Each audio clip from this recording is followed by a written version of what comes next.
नमस्कार। आप सभी का स्वागत है बेसिक शिक्षा के यूट्यूब चैनल पर। तो आपके आज ये हेडिंग देख के पता लग ही गया होगा कौन से बच्चे हैं ये मेरे लड्डू बच्चे हैं। लड्डू बच्चे कौन से? जो मेरे एग्रीकल्चर के प्यारे बच्चे हैं। ये मुझे हमेशा कहते हैं कि मैम मुझसे केमिस्ट्री नहीं होती। बेटा आपसे केमिस्ट्री हो सकती है, बट क्या है, आपने किसी वजह से बेसिक्स नहीं किए हैं या आपने केमिस्ट्री छोड़ दी थी, सीयूटी के लिए पढ़ना पड़ रहा है ना, ये सब रीजन है आपके। आपको केमिस्ट्री बिल्कुल आ सकती है, आएगी भी, और आप मार्क्स भी लेकर आएंगे, देखना, ठीक है। आप सब कर सकते हैं, ठीक है। तो क्या आपको कैसे पढ़ना है, कैसे, मैं आपको प्रॉपर गाइड करने वाली हूँ। जो एग्रीकल्चर के बच्चे जो स्पेशली मुझसे सिर्फ 2 ही 3 चीज पूछते हैं, सिर्फ केमिस्ट्री का रोना, हमेशा केमिस्ट्री का रोना, ठीक है। तो सबसे पहली बात, आप ये मानिए कि आपसे सब हो सकता है, आपसे सब हो सकता है, पूरी केमिस्ट्री आपसे आ सकती है। बस क्या है, आपने बेसिक्स नहीं किए हैं, ठीक है। तो बेसिक्स नहीं किए तो आप कैसे केमिस्ट्री शुरू करेंगे?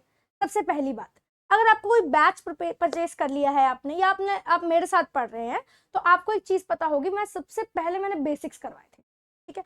तो केमिस्ट्री के लिए आपको बेसिक्स करना बहुत जरूरी है, ठीक है। किसी भी, चाहे फिजिकल, चाहे ऑर्गेनिक, चाहे इनऑर्गेनिक, तो सबसे पहला काम है बेसिक। अब आपको बताओगे मैम बेसिक्स क्या है इसके अंदर? तो बेटा सबसे पहली बात, तो जब आपने साइंस ली थी 11th क्लास में, तो आपने किस बेसिस पे लिया था? क्योंकि आपने 10th 9th की साइंस आपने बहुत अच्छे से पढ़ी, ठीक है। तो कहीं ना कहीं वो बेसिक्स है। तो क्या आपको वो पढ़ना पड़ेगा फिर से? क्या नहीं, ठीक है। कुछ चीजें हैं जो आपको केमिस्ट्री पेपर के लिए करनी पड़ेगी, केमिस्ट्री के पेपर के, ठीक है। तो सबसे पहला आपके पास इधर देखिए, तो मैंने इधर बताया कि सबसे पहले एक लाइन ये जरूर मान लीजिए, क्या कि सबसे पहले बेसिक से ही शुरू करिए। चाहे पेपर के आपके 3 महीने बचे हो, चाहे पेपर के आपके 4 महीने बचे हो, चाहे आपके पेपर के कितने भी टाइम बचा, लेकिन शुरुआत आप बेसिक से ही करेंगे। बेसिक को आप 3-4 दिन देंगे ना, तो आगे के महीने इनफैक्ट आपके पेपर के लिए भी हेल्प रहेगा। क्योंकि बेटा जिस घर की जड़ें मजबूत नहीं होती वो घर टिकते नहीं है, ठीक है। तूफान आएगा, बिल्डिंग हिल जाएगी। समझ में आया आप लोग को ये वाली बात? तो बेटा आपको सबसे बेसिक्स करना ही पड़ेगा, ताकि कुछ तो जड़ बनाओ, कुछ तो, ठीक है। तो सबसे पहली बात, फिजिकल केमिस्ट्री से आते हैं, ठीक है। फिजिकल केमिस्ट्री ऑर्गेनिक और इनऑर्गेनिक केमिस्ट्री से अलग है। तो आप इसको आराम से 1-2 दिन बेसिक को दे सकते हो और पूरा शुरू कर सकते हो, ठीक है। और आपको पता है भी है कि मैंने आपको वीडियो बनाई थी कि कौन कौन से इंपॉर्टेंट टॉपिक है आपके, तो आपको पता होगा कि फिजिकल के कुछ टॉपिक से कितना सारा मार्क्स कवर हो रहा है। तो आप वो वीडियो देख सकते हैं इंपॉर्टेंट चैप्टर की, ठीक है। यहाँ पे आपको मिल जाएगी पिन कमेंट में, ठीक है। तो बेसिक फॉर्मूला क्या? सबसे पहली बात, फिजिकल का आपको बेसिक फॉर्मूला होना चाहिए याद। कौन सा बेसिक फॉर्मूला? Mole concept. जो आपके मोल अवधारण है, मोल कॉन्सेप्ट है बेटा, वो कर लो एक बार। 1-2 दिन लगेगा, एक दिन तो लग जाता है, एक दिन 3-4 घंटे में कर लोगे आराम से सेल्फ स्टडी के साथ, ठीक है। लेकिन आप और थोड़ा उसको ब्रश अप करने के लिए 1.5 दिन का टाइम दे सकते हैं। क्यों? क्योंकि आपके सोल्यूशंस जो है उसमें काम आएगा, इलेक्ट्रोकेमिस्ट्री में काम आएगा। आपको पता है मोल तो हर जगह ही काम आने वाला है। 1-2 दिन बेसिक को देके आप पूरे के पूरे मोल के पूरे फिजिकल केमिस्ट्री के बेटा आप मार्क्स ले सकते, ठीक है। तो सबसे पहले आप क्या करेंगे? मोल कॉन्सेप्ट करेंगे। और फिजिकल केमिस्ट्री कंपैरिजन बाकी सब चीजों की मैंने सुनी है बच्चों से, इजी लगती है, ठीक है। इजी क्यों? फॉर्मूला है, कॉन्सेप्ट है, लगाओ खटाक से आंसर बनाओ, इसी। तो आपको बहुत इसके अंदर बेसिक्स नहीं पढ़ना है, जैसे केमिस्ट्री ऑर्गेनिक के अंदर, हमारे इनऑर्गेनिक के अंदर बेसिक्स बिल्कुल जरूरी है, ठीक है। इसमें आप 1-2 दिन देकर भी बहुत अच्छा स्कोर कर सकते हैं, ठीक। नेक्स्ट देखो, अब आते हैं इनऑर्गेनिक। मैं इनऑर्गेनिक क्यों कह रही हूं? पहले अगर आप ऑर्गेनिक भी शुरू कर रहे हैं, ठीक है, उससे पहले आप इनऑर्गेनिक का ये चैप्टर जरूर पढ़ लीजिए, ठीक है। क्या है? पीरियोडिक टेबल, आवर्त सारणी जो है आपकी, ठीक है। पीरियोडिक टेबल जरूर पढ़ लीजिएगा। क्यों?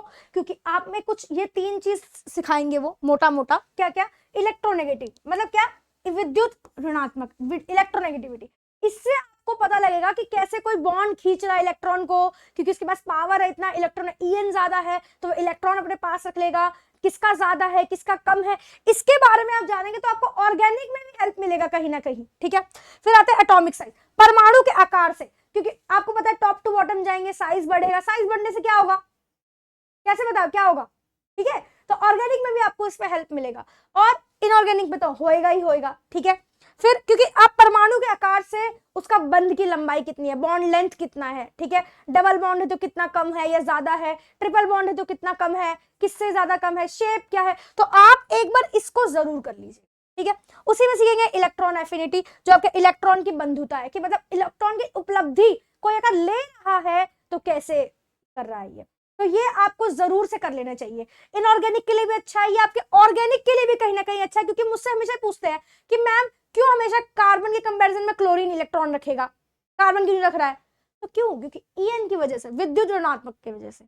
ठीक है, तो ये चीज आप कर लेंगे, 1-2 दिन का समय देंगे ना इसको, और इससे आपका क्या आएगा, आगे आपको दिक्कत नहीं होगी, आपको ज्यादा याद करने की जरूरत नहीं पड़ेगी, आप कॉन्सेप्ट जानते हैं, खटाखट आंसर बनाएंगे। ठीक है, समझ में आया?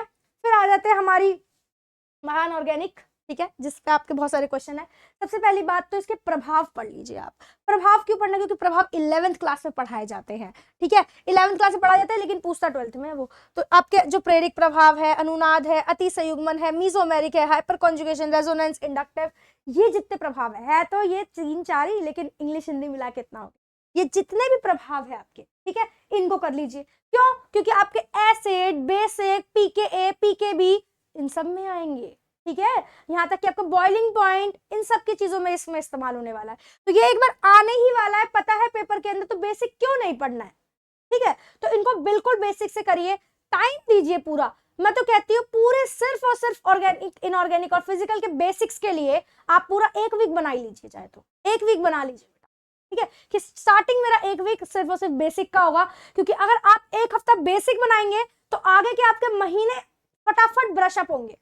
ठीक है, और अगर आप बेसिक क्लियर करेंगे तो पेपर से कोई अगर बेसिक का क्वेश्चन भी आएगा इनमें से, वो कर देंगे। देखो 1-2 क्वेश्चन बेसिक का आता ही आता है। ठीक है, इसलिए मैं जोर दे रही हूँ बेटा, ये जरूर करिए। और ये ABC के बच्चों के लिए जरूरी नहीं है, और हर उस बच्चे के लिए जरूरी है जिनकी केमिस्ट्री कमजोर है।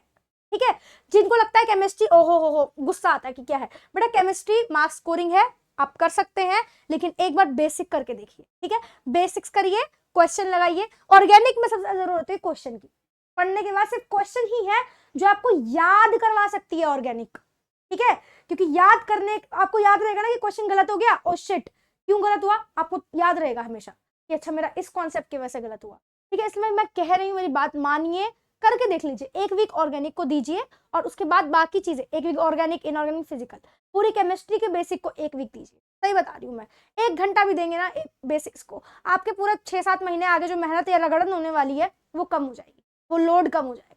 ठीक है, तो आज इसी के साथ ये वीडियो समाप्त करती हूँ। मैं मानती हूँ कि आपको ये चीजें समझ में आई होगी। ये डाउट आप दोबारा से मेरे पास लेके नहीं आएंगे कि मैम केमिस्ट्री कैसे करें। केमिस्ट्री करने का सिर्फ एक ही तरीका है, बेसिक्स करिए। ठीक है, thank you so much, all the very best बेटा।